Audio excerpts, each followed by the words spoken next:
দোকানের মালপত্র আনার জন্য আজ আবার মোকামে যেতে হবে। এই ভর দুপুর বেলা আজ আবার প্রচুর গরম পড়তেছে, তাড়াতাড়ি মালগুলা নিয়ে চলে আসতে হবে। এই কই রে, ব্যাগ দে। আজ না দিলে তোমার হয় না। কে? আজ তোমাকে নিয়ে পার্কে যেতে চেয়েছিলাম। তোর নিয়ে ঘুরতে গেলে তো টাকা তোর বাপ দেবে। ওরে মিংসে, তোর সাথে ঘুরতে গেলে আমার বাপ টাকা দেবে কেন? তাইলে দেখ তোর কোন নাং আছে, তার কাছ থেকে নিয়ে আয়। এই মিংসে কোনো রোমান্টিকই বোঝে না। তাইলে এত কিছু বুঝিস, এটা বুঝিস না কেন? টাকা না থাকলে ঘুরতে যাবো কি নিয়ে? এই মিংসে ঝগড়া করতে পারে। তুমি যাও। যেতে তো চাচ্ছি, এত বাধা দিচ্ছিস কেন? এমনি তোর কালা চেহারা, তার উপর মনে আছে যে আজকে সারা বছরকে কাল বৈশাখে ঝড় মনে আছে আজ হবে। তুমি যাও তো।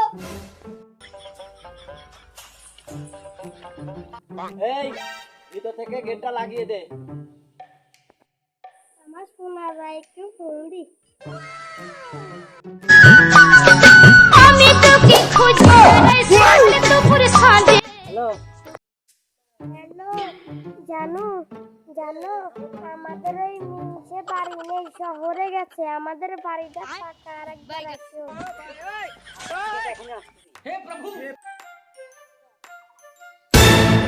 এই দুলাল,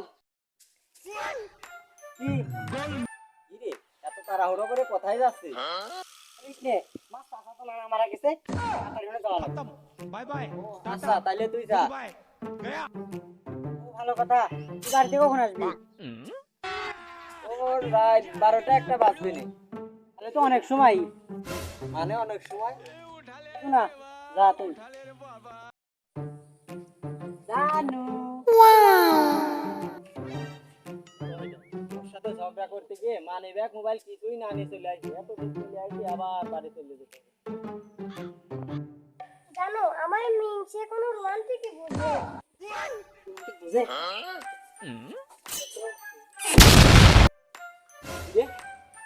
গেট খোলা, কিরে? ঘরের ভিতর থেকে পুরুষ মানুষের কণ্ঠ এসেছে। আমি বাড়িতে নাই, ভিতরে গেছে দিতে আগে। প্রেমের সমাধি ভেঙে মনে আমি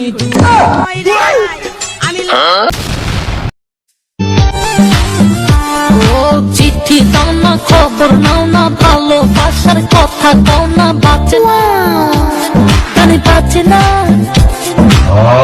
ছিল আমার হবে জিল্লু, আমি তো বললাম একজন এইদিকে একজন ওইদিকে। জিল্লু, তুই এখনো দাঁড়িয়ে আছিস? শালার মা। ঠিক আছে উস্তাদ।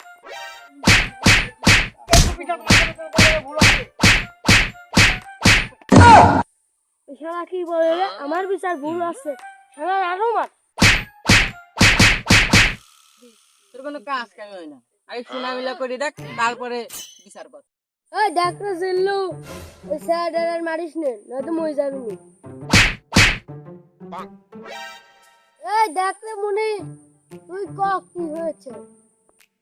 অফিসা আমি আর কি বলবো, দোকানে মাল আনার জন্য মোকামে যাচ্ছিলাম, এখন অর্ধেক পথে গিয়ে দেখি মানি ব্যাগ আনি নাই। পরে মানি ব্যাগ আনার জন্য বাড়িতে গেছি, পরে ঘরের দরজা খুলে দেখি দুইটি সাপ সঙ্গ ধরছে। তারপরে আর কি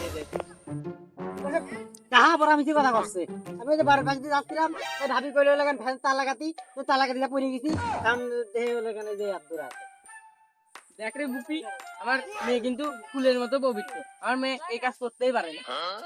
চেষ্টা করছে, তুই এর সঠিক বিচার কর। কি ফুলের মতো পবিত্র নাকি? ওর ফুলের মতো দেখা যায়? আরে ওর মনে হয় নাইজেরিয়া বা উগান্ডায় জন্ম হওয়ার কথা ছিল, ভুল করে বাংলাদেশে চলে আসে। আর দেখেন কবিতা কি ঢাপরা মিশে কথা কইতেছে, টুপি মাথায় না দিয়ে টুপি খুলে কথাগুলো বলতেছে। আমি যে বললাম বুপি, তুই এর সঠিক বিচার কর। তুমি কিছু বলো। আল্লাহর সাথে থাকতে চাই না, আমি তোর আল্লাহর সাথে থাকতে চাই। ওগো হ্যাঁ কবিতা, ও সঠিক কইছে।